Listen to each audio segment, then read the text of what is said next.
healthy body means healthy fertility. So basically, if it negatively affects your health, it's going to negatively affect fertility, because we need a healthy man and a healthy woman to come together, their egg and sperm, to make a healthy embryo, and then hence a healthy baby. The supplements I recommend for fertility vary depending on the patient, the couple, the individual person within the couple, and we like to test, not guess, for many things. However, there are 3 supplements that are pretty standard in my practice with couples for fertility. These 3 include a very high quality multivitamin, and I'll go into detail on that, a high quality fish oil or omega-3, and a high quality vitamin D. So for the multivitamin or prenatal, called the prenatal for women usually, and then for men it's can be a multivitamin, and I think they also package some that for more fertility wise, but basically a good multivitamin that has minerals, vitamins, and anti-inflammatory properties as well, including antioxidants. And for the multivitamin, I stress that with our patients and couples that we really need to check and make sure that the vitamin Bs are methylated. So with that being said, you can look on your label and it'll say methylfolate, for example. You do not want folic acid, you want the methylated form, that's methylfolate. And then also methylated vitamin B12. So if you read the label, that should be pretty clear. Those are 2 important things to look for in a prenatal. And then when it comes to omega-3s, there are many brands out there that are not high quality enough, that they actually have had occasions of finding rancid fish oil. So we don't want that. The brand I have preference to and had a great track record with is called Nordic Naturals, and that contains a combination of DHA and EPA. So important to have those omega-3s as well for not only your health, meaning the mom and the dad, but also so important for the baby's health, the growing, developing baby in utero.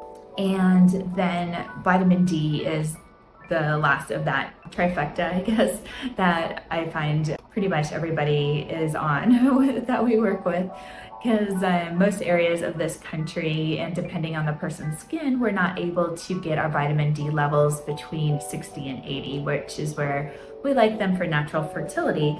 So with that being said, supplemental vitamin D is required and very important, and we recommend the vitamin D3. It is the form that is most well absorbed, and it does come from animal sources. So if you are a vegetarian, a vegan, you might need to take the vitamin D2 instead, just for those reasons. But the vitamin D3 is actually better absorbed, and your body's going to be able to use more of what you're taking in as a supplement there.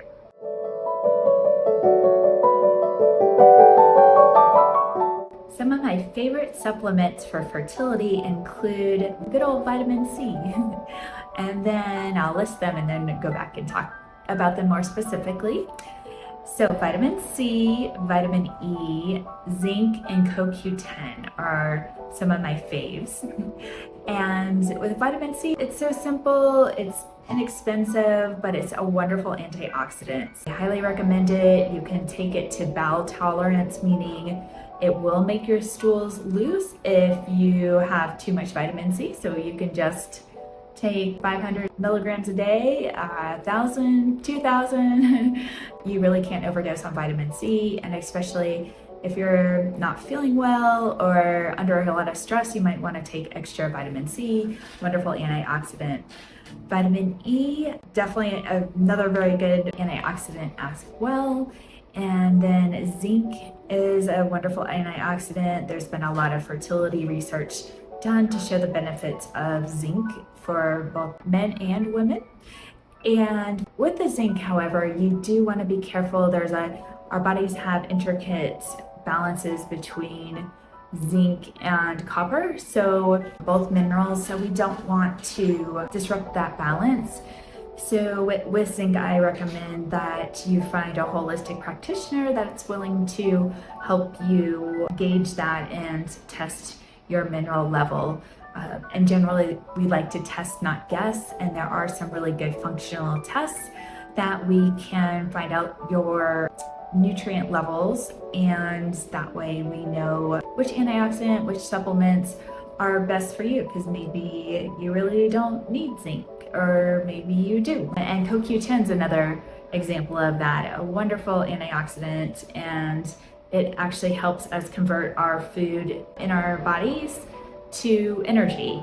So if you're feeling low on energy, you might be, it could be a million things, but one of the things included in there is your CoQ10 levels. So just boosting that, it's a wonderful antioxidant. There's been a lot of research in fertility as well, a lot of positive effects of taking CoQ10. Something interesting that I find is a lot of couples are already on CoQ10. We can do the nutrient testing to look at everything, and CoQ10 comes up on that, and we many times find that their levels are higher than it needs to be, so we can actually pare down a bit on the CoQ10, not them stopping it, but they don't have to take it, say, every day. Maybe it's every other day, and still have really good levels of CoQ10 for the antioxidant and energy positive effects that they have.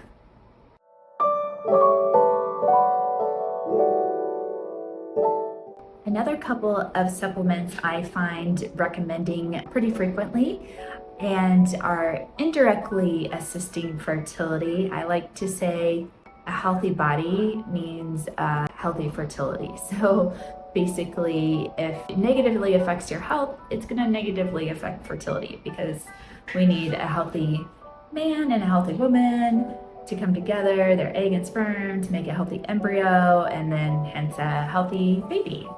So back to the supplements, two that I like to recommend. One includes magnesium, and unfortunately nowadays our soil is quite depleted of nutrients.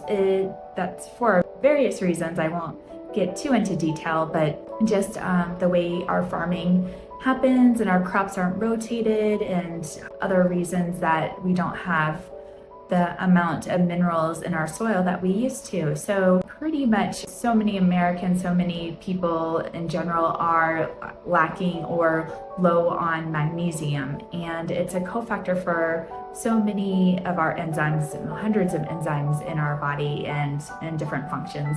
So very important. And magnesium comes in multiple forms, and I'll give one example. Magnesium citrate is great if you happen to be a person that leans more towards the constipation side or have harder stools, and then, for example, magnesium citrate is a great form of magnesium to use because it helps pull water into your stool and makes your stool softer. So there are other forms as well. If you happen to be on the other side with your bowel movements, then you don't want to use magnesium citrate, but there are other forms as well. And then I also like a good vitamin B complex. Not everyone needs them. We like to test, not guess. And with the homocysteine test, if we do see a patient's homocysteine over about 7.5 or so, then we like to look at adding methylated B vitamins or a B complex to that person's regimen. And again, the methylation comes in like looking at the B vitamins. You want a good quality B vitamin, and make sure it says methylfolate, not folic acid, methylfolate, methylated vitamin B12. And those are the kinds of B vitamins that we need to be taking in if that's appropriate for your case. And I also like to mention that looking at supplements in general, I recommend patients either go through a holistic provider who has good sources of vitamins and minerals and supplements, because these are not FDA regulated. So unfortunately, we find the quality varies tremendously, and I say, please don't get your supplements at a quote unquote normal grocery store. So around here in Colorado, it would be a Kroger or a Safeway. We wouldn't want to shop there for supplements. I recommend stores like Whole Foods or Natural Grocers. It used to be called Vitamin Cottage a long time ago. I still want to call it that. Or, like I said, even best would be see your holistic provider and say, hey, what supplements do you recommend? And he or she might work through online dispensaries such as FullScript that carry only good quality vitamins that have been vetted and researched and are known to be a good quality for you. Another important thing to think about when buying supplements, and hopefully you have a holistic provider that you're working with that can help guide you on this, because there are so many out there, but you really want to read the ingredient list and make sure it's as clean as possible, meaning no seed oils, no soybean oils, vegetable oils. These oils are inflammatory, so we're working so hard on so many things that we don't want to go in the opposite direction. Be taking something that's actually interfering with our fertility potentially, or not helping our health, because it can cause inflammation in our bodies. And on the same line of thought, we want to look for contaminants, so to speak, but things that are inflammatory to many people, like gluten or sugar. We don't want supplements that contain these products, because why add this to our body when we're trying to be clean and avoid inflammation? If you'd like to learn more, please like and subscribe to my channel.